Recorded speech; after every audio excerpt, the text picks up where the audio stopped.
Anda dalam podcast Serasi, sejenak rehat sambil diskusi. Pada episode kali ini kita akan mengangkat tema terkait prestasi atau penghargaan yang didapat BPTK LPP Yogyakarta. Untuk itu di sini kami telah menghadirkan dua narasumber yang kompeten karena beliau-beliau ini terkini kemarin mendapat penghargaan dari KPPN, yaitu sebagai Bendahara Pengeluaran Terbaik peringkat 3 dari 269 satker dan Bendahara Penerimaan Terbaik peringkat 8 dari 58 satker. Ya, saya perkenalkan di sini ada Ibu Ana Hidayati SE, yaitu di sini jabatan fungsionalnya sebagai Pranata APBN Penyelia dan penugasannya sebagai Bendahara Pengeluaran. Ya, sedangkan satu lagi ada Ibu Sunarsih SE. Nah, di sini juga jabatan fungsionalnya Pranata APBN Penyelia dan penugasan sebagai Bendahara Penerimaan di BPTK LPP Yogyakarta. Ya, baik Bapak Ibu, untuk mengenal lebih dekat lagi mungkin kita langsung saja ya mengulik cerita-cerita pengalaman dari Bu Narse juga Bu Ana terkait penghargaan yang sudah didapatkan. Jadi Bu Ana dan Bu Narse ini mendapatkan penghargaan dari KPPN ya, tingkat DIY untuk Bendahara Pengeluaran Terbaik dan Bendahara Penerimaan Terbaik dari satker yang tadi sudah disebutkan. Mungkin mulai dari Bu Ana dulu nih ya. Bisa diceritakan ya Bu pengalamannya. Sudah berapa lama sih mendapatkan penghargaan ini, atau ini yang pertama kali apa sebenarnya sudah berulang-ulang kali, terus gimana awalnya mendapat penghargaan ini, ceritanya monggo. Iya Mbak Nadia, ini kan penghargaan ini sudah diadakan KPPN sejak tahun 2020 yang khusus untuk Bendahara Pengeluaran. Alhamdulillah selama dari pertama mulai diadakannya penilaian penghargaan untuk Bendahara Pengeluaran itu kita mendapat penghargaan yang di 10 besar terus. Yang pertama itu saya dapat peringkat 2 dari 277 satker kalau nggak salah. Kemudian yang untuk berikutnya saya dapat masih dalam 10 besar juga. Itu cuma jumlah satkernya yang berbeda, bertambah atau berkurang, saya lupa itu Mbak Nadia. Penilaian untuk LPJ ini kan sebenarnya udah ada di IPA dulu, termasuk dalam salah satu indikator penilaian IKPA. Tapi setelah keluar dari IKPA di tahun 2020, itu KPPN mengadakan penilaian sendiri yang memang khusus untuk bendahara terkait dengan LPJ-nya, karena semuanya berkaitan dengan pekerjaan-pekerjaan bendahara itu juga akan baik gitu.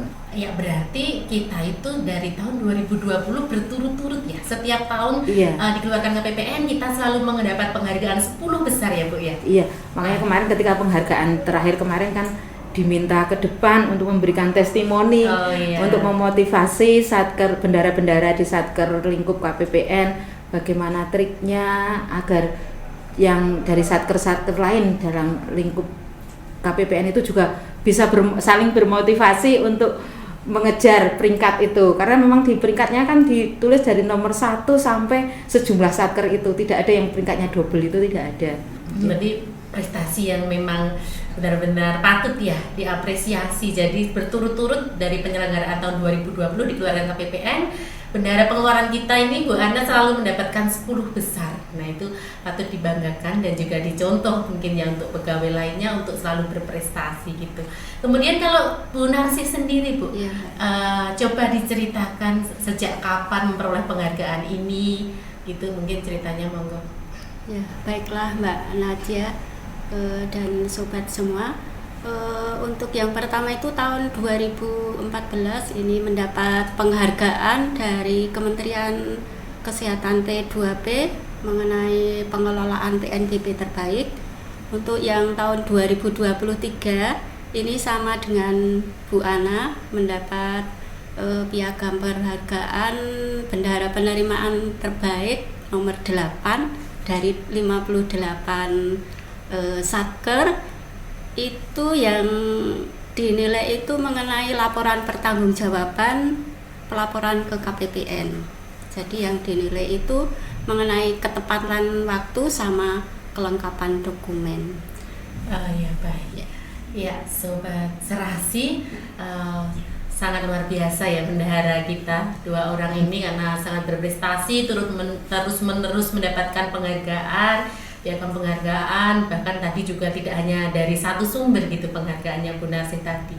Untuk kembali ke Bu Ana, Bu, kalau tadi Bu Narsih sempat cerita indikator yang dinilai gitu ya. Kalau di bendahara pengeluaran sendiri, apa ini indikator yang dinilai itu apa saja? Apa cuman laporan saja? Apa ada indikator lainnya?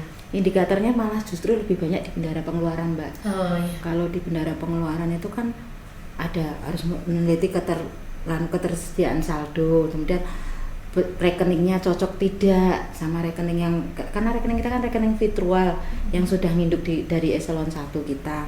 Jadi setiap bulan itu ada rekening yang khusus untuk rekening ke KPPN, itu ada berita acaranya. Itu juga termasuk menjadi salah satu dalam penilaian itu. Kemudian kesesuaian saldo awal sama saldo akhir ketika bulan berjalan itu juga dinilai.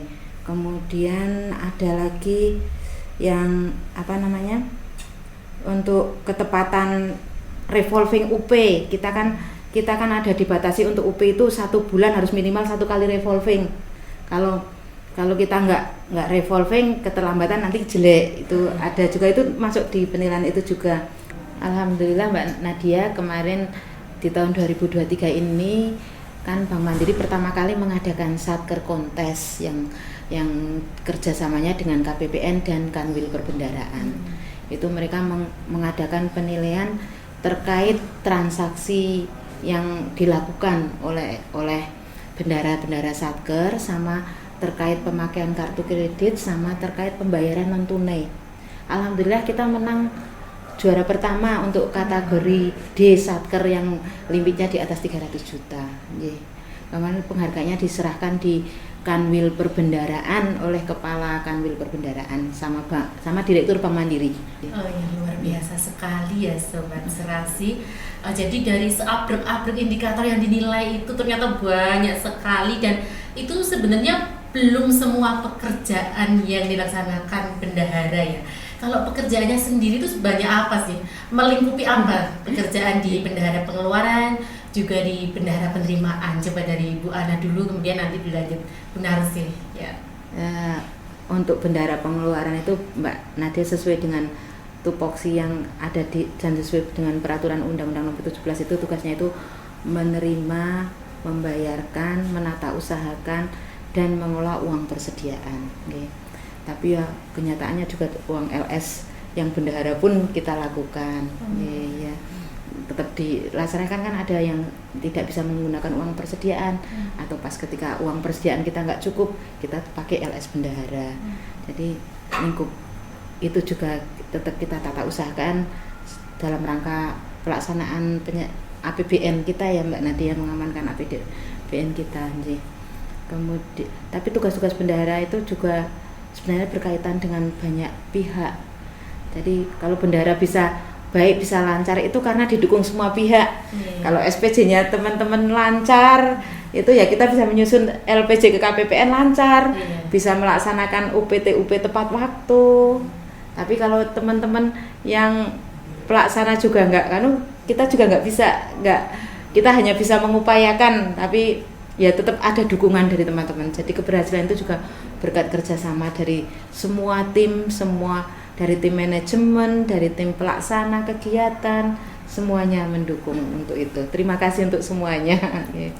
Iya, baik, itu sekaligus mungkin pesan ya, khususnya bagi seluruh pegawai BPTK LPP Yogyakarta ini ya. Jadi ayo kita dukung nih bendahara pengeluaran kita dengan tertib administrasi ya, untuk semua SPJ-nya di bendahara, di keuangan tertib, dan itu akan bisa mempertahankan nih peringkat bendahara pengeluaran kita gitu di ranah lingkup DIY ini. Tentunya juga di bendahara penerimaan juga begitu ya Bu ya. Monggo dijelaskan apa sih keterlibatan pegawai di BPTK LPP Yogyakarta ini dalam rangka mendukung pelaksanaan tugas di bendahara penerimaan, juga lingkup tugasnya apa aja, silakan.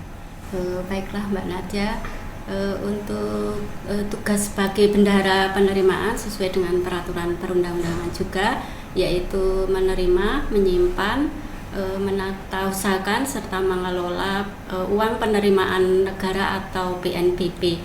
Tapi sehubungan sekarang sudah dengan adanya simponi atau wajib bayar setor langsung ke kas negara, jadi saya sebagai bendahara penerima tinggal memonitor atau memonef di aplikasi Simponi itu.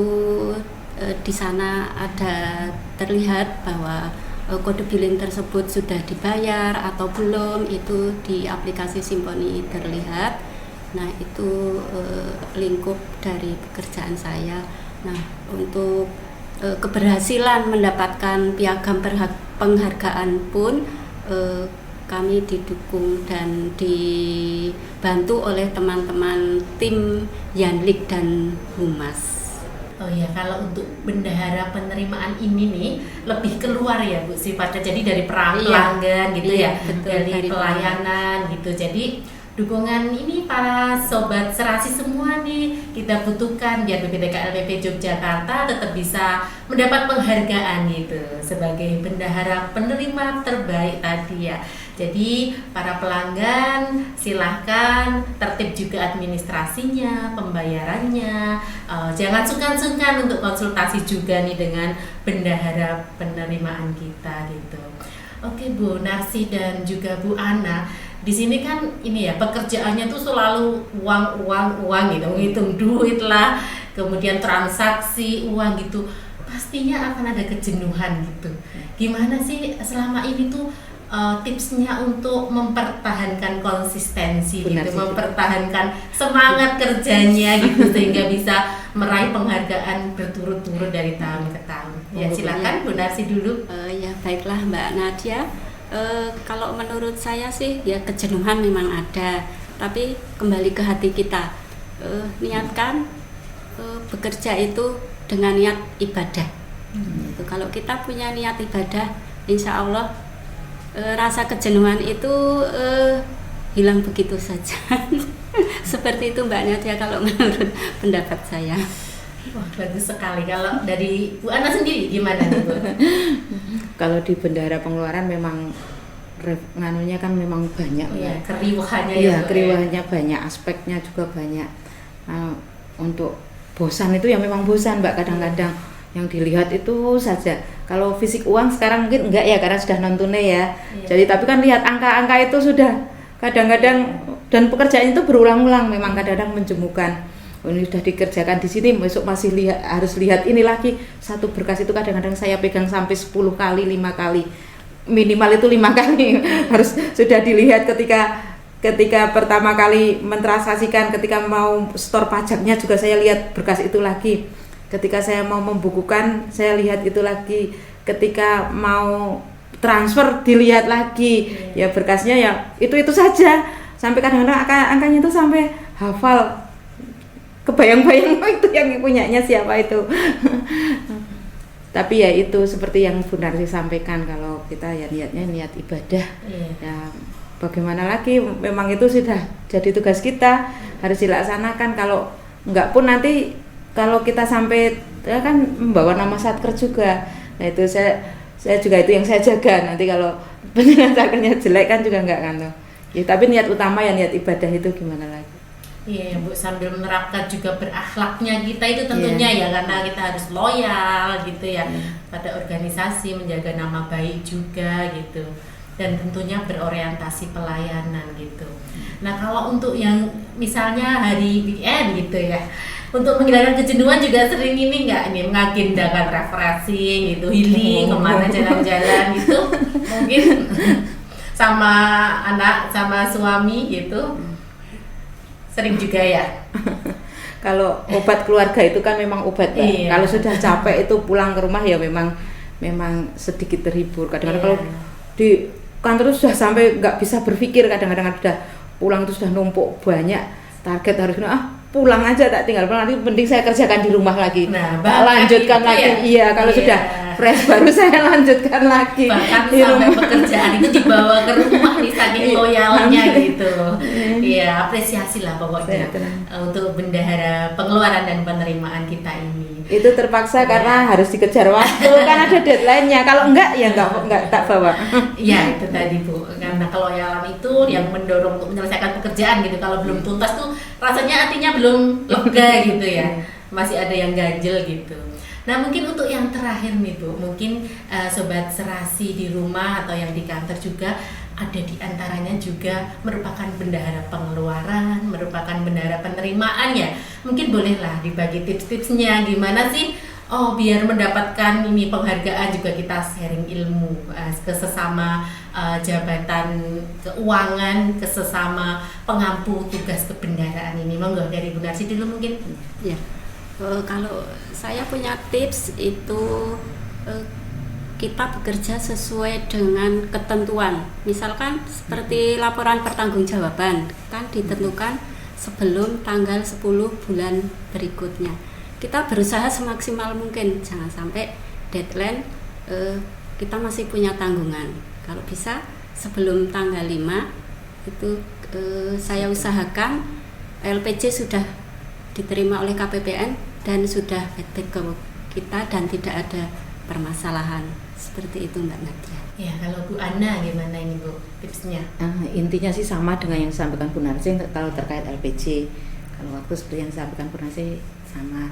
Kemudian untuk untuk penyusunan, kalau bendahara pengeluaran kan memang sebenarnya kalau pas akhir-akhir, hindari transaksi di akhir-akhir bulan kalau memang nggak mendesak sekali. Karena kan nanti kalau ada file pengembalian MCM dari Mandiri juga ada file yang violet atau pajak kalau nggak kesetor, itu nanti mempengaruhi karena sudah akan berbeda tanggal lagi. Iya, apalagi kalau di akhir bulan itu kan banyak transaksi, aplikasinya bisa aja crowded gitu ya Bu ya. Iya, seringnya bisa seperti itu. Iya, kesalahan, penolakan dan lain-lain. Jadi kita tidak punya kesempatan lagi untuk memperbaiki gitu. Nah itu tadi ya Sobat Serasi semua tipsnya, kemudian cerita tentang pengalamannya Bu Ana juga Bu Narsi. Terima kasih Bu Ana juga Bu Narsi sudah berkenan datang di podcast Serasi di episode kali ini. Baiklah Sobat Serasi semua, cukup sekian dulu perjumpaan di podcast Serasi kali ini. Jangan lupa selalu follow, like, share, komen, dan subscribe di sosial media BPTK LPP Yogyakarta di bawah ini. Ya, terima kasih untuk Sobat Serasi semuanya yang telah menyaksikan video ini sampai akhir. Sampai jumpa kembali di lain kesempatan. Mohon maaf apabila ada kesalahan-kesalahan kata.